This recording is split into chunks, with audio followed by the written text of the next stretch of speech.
بیٹی اپنے گھر پلی ہوئی ہے، بیٹا اپنے گھر پلا ہوا ہے، دونوں کے مختلف مزاج ہیں، دونوں کی پرورش کے انداز مختلف ہے، لیکن جب وہ کٹھے ہوتے ہیں تو بجائے ایک دوسرے کو سمجھنے کے اپنا آپ ایک دوسرے کے اوپر امپوز کرنا شروع کر دیتے ہیں، اور وہ کرتے کرتے نظم کا قافیہ ردیف جو ہے نا وہ برابر ہونا شروع ہو جاتا ہے، اور وہ پتہ چلتا ہے کہ ہم اختلاف میں جب ہماری آوازیں بلند ہونا شروع ہوتی ہیں، یعنی کہ اظہار رائے، اختلاف میں اظہار رائے بہت قیمتی چیز ہے، اس کو بہت تحمل مزاجی سے پیش کرنا چاہیے۔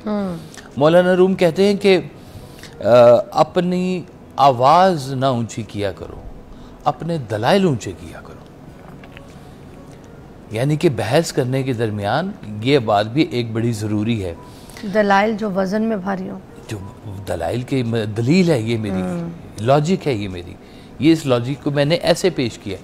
اب آپ کی لاجک بڑی ہونی چاہیے، کیونکہ یہ ہوتا ہے کہ جب ہم لاجک میں پیچھے رہ رہے ہوتے ہیں نا، ہم اپنی آواز بلند کرتے ہیں، آواز بلند کرتے ہیں کیونکہ ہمیں ایسے لگتا ہے کہ ہم شکست لے رہے ہیں۔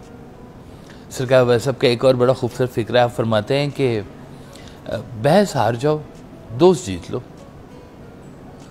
ہم دوست نہیں جیت رہے، بحث جیت رہے ہیں، اور بحث کو ہم نے اتنا مقدم سمجھا ہوا ہے کہ اس کے لیے ہم اپنے ریلیشنز کو بھی توڑنے کے اوپر تیار کھڑے ہوئے ہوتے ہیں۔ تو یہ جب ہم اظہار کرتے ہیں نا اپنی کسی رائے کا، تو اس کے بیچ میں یہ بھی ضروری سمجھا کریں کہ ایک رائے اس کی بھی ہو سکتی ہے۔ اب جتنے بھی اپنی رائے مسلط نہ کریں۔ ایک بریک لیتے ہیں کاشف صاحب، اس کے بعد یہیں سے جوائن کریں گے۔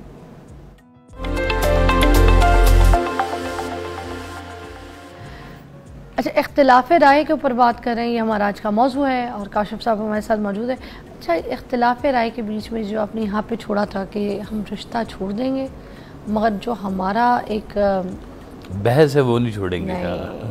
اس پہ آگے ادھر سے بڑھتے ہیں۔ جی ہاں، اب ہم لوگوں نے یہ دیکھا کہ اب ایک فرض کیا ہے، ایک پروفیسر ہیں، فلاسفر ہیں، تھنکر ہیں، ان کی جو سوچ ہے وہ معاشرے کی سطح سے بلند ہے۔ اچھا، اب اس سوچ کا آگے جو ریسیور ہے وہ اس لیول کا نہیں ہے۔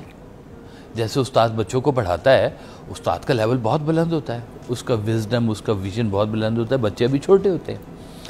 اب اگر وہ کہے کہ یہ میرے ویژن کے اوپر، یہ میرے وزڈم کے اوپر کیوں نہیں آ رہے، تو پھر تو بڑا مسئلہ ہو جائے گا۔